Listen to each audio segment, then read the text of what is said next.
Welcome, beautiful ladies and girls. Last class we learned all about what corrector is, why do you require corrector. So corrector, only use it when you think it's required in terms of high coverage and you have real dark patches. Otherwise you can avoid it. You can directly go for a concealer.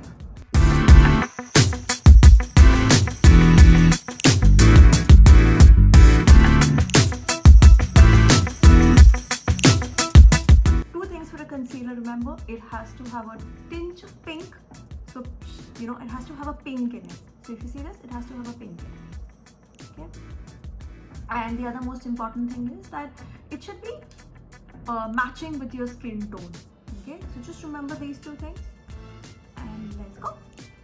Also, if you have used a corrector, just use the concealer just over it. Okay, so I'll just show you. Same thing, put it in your palette.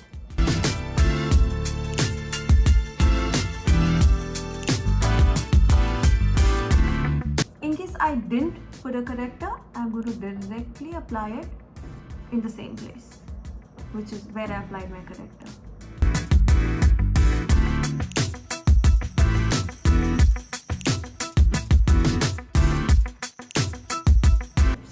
This is where I had applied my corrector. And I'm going to just apply it over there my concealer.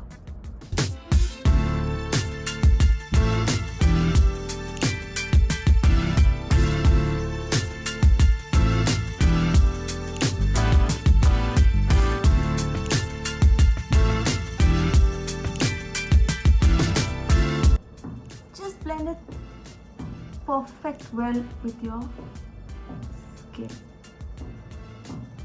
No lines, no extra deposit. Great. Now, next, we're going to come soon with foundations. Ciao, guys.